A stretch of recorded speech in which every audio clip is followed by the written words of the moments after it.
بسم الله الرحمن الرحيم. ازيكم يا اصدقائي؟ عاملين ايه؟ يا رب تكونوا بخير. اهلا بيكم في قناتكم قناة كريبتو فرانكو. طبعا احنا النهاردة جايين نتكلم في حاجة محدش خالص هيقولك عليها الفترة دي، لان الموضوع بتاعها صعب جدا جدا جدا، الا وهي الكي واي سي بتاع ستار تاور. طيب، طبعا زي ما انتم عارفين، احنا كنا نشرنا قبل كده من حوالي 5 ايام، كانت قالت شركة ستار تاور ان احنا لازم نعمل الكي واي سي اللي هو هيفتح بعد 3 ايام. وفعلا من يومين كده نزلوا هم البوست بتاعهم ده اللي هو بتاع طبعا ستار تاور اهو. ده البوست بتاعهم كان موجود، بيقول ان اللي فعلا الكي واي سي بتاعنا بدأ، وتقدر تخش تعمل الكي واي سي بتاعنا من اللوجن هنا. طيب ازاي بقى نقدر نعمل الكي واي سي؟ دي كانت المشكله الكبيره اللي محدش قادر يعرفها اصلا، لان انت مش عارف تعمل لوجن، او اغلبيتنا يعني مش عارف يعمل لوجن اصلا ازاي على الموقع بتاع ستار تاور. طيب، اول حاجه طبعا احنا اتكلمنا عليها هي كانت الموضوع بتاع الكي واي سي ده. احنا كنا وقتها قلنا فعلا ان مفيش كي واي سي دلوقتي، وقلنا ان الكي واي سي لسه كمان يومين. طبعا كان في ناس كتير وبعض الاصدقاء قالوا لي لا ده الكي واي سي شغال، قلت لهم لا يا جماعه، الكي واي سي لسه ما اشتغلش.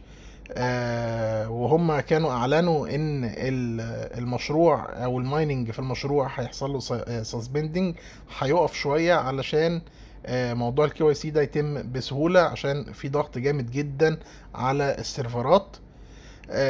قبل ما نبدا بقى شرح طريقه الكي واي سي، وقف الفيديو، ولو لسه ما عملتش فولو لقناتنا على التليجرام، انزل هتلاقي الرابط تحت في وصف الفيديو، روح واعمل لنا فولو عشان تلاقي كل الداتا اللي انت محتاجها. وبعد ما تعمل فولو، لو لسه ما فعلتش زر الجرس عندنا هنا على اليوتيوب، فعل زر الجرس وكسر زرار اللايك، ويلا بينا نكمل الفيديو بتاعنا. يلا بينا. طريقة عمل الكي واي سي زي ما انت شايف كده، هتلاقي عندك هنا في زرار او في لينك انا سايبه لك في البوست، وهسيبه لك برضو تحت في وصف الفيديو. ده اللي هو الموقع الرسمي بتاع ستار تاور. ده مجرد ما هتدوس عليه هتعمل لوجن وتعمل الكي واي سي. هقول لك ازاي تعمله، بس قبل ما نعمل الكلام ده محتاجين نعمل خطوة تانية كمان، اللي هي ايه بقى يا جماعة؟ اللي هي احنا هندخل على الابليكيشن بتاع ستار تاور على الموبايل، ونخش على المحفظة، وشايفين كلمة بلس او علامة بلس اللي موجودة فوق جنب المحفظة دي، هندوس عليها كده، ونختار شبكة البي ام بي او نختار اي شبكة من الشبكات ايا كانت، ونعمل كريت والت. بعد ما نعمل كريت والت هنسمي الوالت هنا ونحط الباسورد وكونفيرم الباسورد والبروموت انفورميشن، نعمل مارك كده ونعمل كريت. بعد ما نعمل كريت هيطلع لنا الكلمات المفتاحية بتاعة المحفظة دي، هناخدها كوبي ونسيفها عندنا لان احنا هنحتاجها تاني دلوقتي. بعد ما تعمل المحفظة بتاعتك هنا او تاخد الكلمات المفتاحية، هتروح جاي رايح على المحفظة بتاعة ميتا ماسك، تمام، وتفتحها وتعمل import wallet. هتدخل المحفظة بتاعتك بتاعت ستار تاور دي على ميتا ماسك. طب ازاي يا فرانكو نعمل اضافة للمحفظة على ميتا ماسك؟ الموضوع بسيط جدا. احنا كل اللي احنا مطلوب مننا ان احنا نعمله، ان احنا هنروح داخلين على السيتنج كده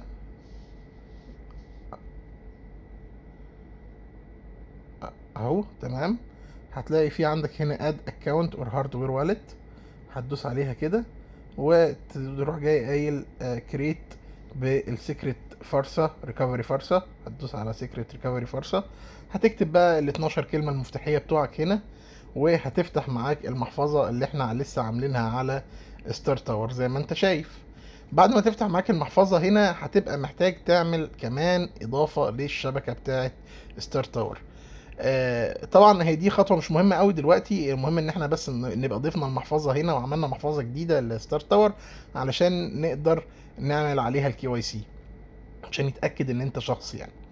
طيب، طبعا بعد ما عملنا المحفظه، ازاي نضيف البلوك تشين او الشبكه؟ اهو زي ما انت شايف هنا هتلاقي في اد كاستم نتورك، تمام. هندوس عليها كده، وانا هسيب لك البيانات بتاعت الحاجات دي. تحت برضو في وصف الفيديو علشان تقدر تضيف الشبكة. بعد ما تضيف الشبكة هتلاقي ظهرت عندك هنا العملة بتاعت ستار تاور والشبكة بتاعت ستار تاور زي ما انت شايف كده زي ما هو موجود عندي. بعد ما نعمل الخطوات دي ناخد كوبي من المحفظة هنا عشان احنا هنحتاجها في ايه هتشوف دلوقتي. يلا بينا نكمل. بعد ما اخدنا الكلام ده واحنا خلاص كده مش محتاجين برضو الابليكيشن بتاع ستار تاور في حاجة، نرجع بقى نخش على الموقع بتاع ستار تاور من هنا. برضو هكون سايب لك الموقع تحت في وصف الفيديو، وطبعا كل الكلام ده هيبقى موجود على قناتنا على التليجرام. بعد ما نعمل ده هتلاقي هنا كلمة لوجن، هتكتب اليوزر نيم بتاعك والباسورد هنا اهو. بعد ما تكتب اليوزر نيم بتاعك والباسورد طبعا هيجيب لك ايرور مليون مرة، وممكن يشتغل معاك في المرة المليون واحد. طبعا انا مش عارف افتحه تاني دلوقتي، فانا كنت اخدت صورة وحبيت ان انا اشرح لكم عليها. بعد ما تعمل لوجن هيطلع لك دي على طول، هي دي الكي واي سي بتاع ستار تاور. طيب دي مطلوب مننا فيها ايه بقى؟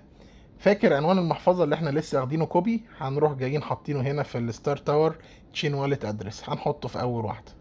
بعدين فولو ستار تاور تشين اوفيشال اكس اكونت، هتقول له وهتروح جاي ايه حاطط نفس الات تريدنج ام واي سي دي.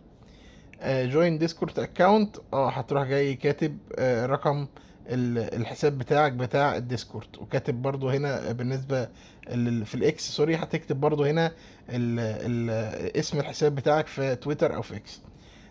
كمان الرقم او اسم الحساب بتاعك في التليجرام، وتروح جاي عامل سبميت. بعد ما تعمل كده انت مبروك خلصت الكي واي سي بتاعك، والحمد لله كده خلصنا كل الحاجات اللي مطلوبة. طبعا الموضوع مش هيبقى سهل لان الموقع مش بيفتح بسهولة، بس حاول معاه لغاية ان شاء الله ما ربنا يكرمك وتخلص الكي واي سي على خير. وافتكر ان فاضل قدامنا 3 ايام بس على الكي واي سي ما يخلص، ويعني اعتقد دي فترة قصيرة، هم هيمدوا الموضوع شوية لان في عندهم مشكلة اصلا في السيرفرات بتاعة الموقع. بس كده اصدقائي واشوفكم بخير. بس قبل ما اقفل بفكركم تاني اللي لسه مشتركش معانا على التليجرام، الرابط تحت في وصف الفيديو، هسيب لكم كل الروابط بتاعت الحاجات اللي احنا اتكلمنا عليها والمعلومات بتاعت اضافة الشبكة تحت في وصف الفيديو. واشوفكم بخير، مع السلامة اصدقائي.